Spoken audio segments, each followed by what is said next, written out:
नाज़रीन, हमारी ज़िंदगी, हमारी सांसें, हमारी सेहत, हमारे सेल्स जो पूरी बॉडी में गर्दिश करते रहते हैं, उनके इर्द गिर्द घूमती है। जितने अच्छे सेल्स होंगे उतनी ज़्यादा हमारी सेहत अच्छी रहेगी। और इन सब सेल्स की लाइफ है, हमारे वाइट सेल्स जिनमें खून तैरता है, उसकी लाइफ टोटल 30 आवर्स, 30 घंटे। और हमारे स्किन सेल्स की लाइफ 19 डेज, हमारे किडनी सेल्स की लाइफ 3 वीक्स, हमारे बोन सेल्स की लाइफ 14 to 20 ईयर्स। और अगर किसी चीज की नहीं लाइफ है, जो ताजिंदगी है, दैट इज नर्व सेल्स। अब ये सेल्स एक परसेंटेज में रोजाना इनकी डेथ होती रहती है after completion of their age limit, जो अभी मैंने चार्ट पे दिखाई और आपको बताई। जब ये सेल्स डेथ हो जाती है तो हमारे अंदर जो अल्लाह ताला ने फैक्ट्री लगा रखी है बोन मैरो की शक्ल में और इस तरह, और जो हमारे ऑर्गन्स हैं, लेट से लिवर और ये वो, इनकी मदद से नए सेल्स बन के पंप होने लगे। लेकिन जैसे ही 30 ईयर्स हम लाइफ क्रॉस करते हैं, इनकी डेथ की रफ्तार तो वही रहती है, लेकिन बनने की रफ्तार कम होने लगती है।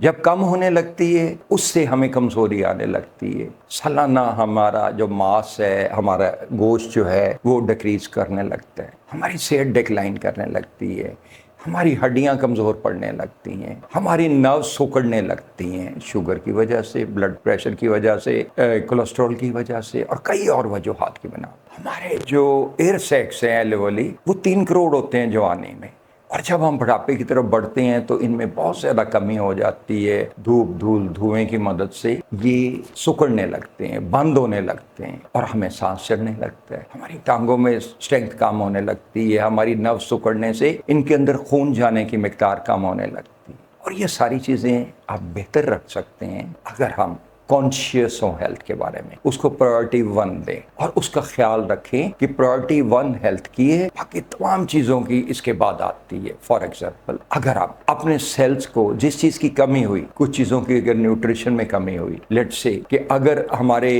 खून कम बनने लगा, 120 डेज है टोटल लाइफ हमारे रेड ब्लड सेल्स की, 120 डेज फिक्स, और उसके बाद उनमें डिक्लाइन आने लगता है क्योंकि बनने की मिकदार कम होने लगती है, क्वांटिटी, और उसकी डेथ की रफ्तार हो ही रहती है। अगर हम उसमें कुछ आयरन और ऐसी चीज़ें शामिल करें अपनी खुराक में तो उससे वो बेहतर हो जाता है। इसी तरह बाकी न्यूट्रिशन, इसी तरह वो चीज़ें जो हमारी हड्डियों को तकवीयत देती हैं, इसी तरह वो चीज़ें लेट से विटामिन B12 वगैरह जो हमारे पट्टे हैं और जो हमारी नर्व्स हैं उनको मजबूत करती हैं, विटामिन E वगैरह, और ये सारी चीज़ों की मिकदार जब हम बढ़ाते हैं तो हमारे सेल्स बनने की रफ्तार बेहतर हो जाती है, और जब बेहतर हो जाती है तो हमारी सेहत अच्छी रहती है। इसी तरह हमारी बोन्स जो हैं उनकी डेंसिटी 14 to 20 ईयर्स मैंने बताई कि उसकी टोटल लाइफ है, उसके बाद वो कम होने लगती हैं। क्यों कम होने लगती हैं? Calcium, magnesium, phosphorus, silicon, copper और विटामिन D की कमी से। जब कम होने लगती हैं तो इनके बनने की, सेल्स बनने की मिकदार कम होने लगती है और बोन डेंसिटी डिक्रीज करने लगती है। जब कम होने लगती है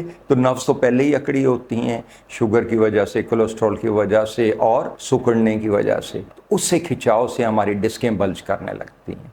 जब डिस्कें बल्ज करती हैं तो उससे प्रेशर आ जाता है। अगर ये ऊपर वाले हिस्से में आ जाए तो हमारा दिमाग फिर डेमेंशिया और पार्किंसन की तरफ जाने लगता है, भूलने की तरफ जाने लगता है, हाफजा कमज़ोर होने लगता है, हमें चक्कर आने लगते हैं, वर्टिगो आने लगती है, हमारे गले के आज़ा अगर सिकुड़ें, ग्लैंड सिकुड़ें तो उससे हमें आवाज़ में फ़र्क महसूस होने लगता है। हमारी गर्दन, कंधों, बाजुओं में वो ताकत नहीं रहती, ग्रिप जो है वो 70 साल की उम्र तक पहुंचने तक बहुत कम हो जाती है, हाथों में ताकत ही नहीं रहती। इसी तरह हमारी टांगों में ताकत नहीं रहती कि जब लंबर एरिया में डिस्कें बल्ज होती हैं, सबलक्सेशन आ जाती है तो उससे प्रेशर आ जाता है नर्व से, जिससे पूरा फ्लो नहीं जाता, सेंसेस हमारी वीक होने लगती है, पांचों हिस्से कमज़ोर होने लगती हैं, और कभी को कहता है कि ऊंचा बोलो, ऊंचा सुनते हो, और कभी हमारी टांगों में इतनी ताकत ही नहीं होती कि हम चलें। इन सब का इलाज मुमकिन है अगर आप चंद चीज़ों के बारे में कॉन्शियस हो। नंबर 1 न्यूट्रिशन के बारे में, नंबर 2 अपनी स्लीप के बारे में, नंबर 3 एक्सरसाइज के बारे में कि एक्सरसाइज करते रहें, अपने मसल्स को ताकत देते रहें। चौथी चीज़ कि हम कायरोप्रैक्टर से अपनी एडजस्टमेंट कराते रहें। पांचवी चीज़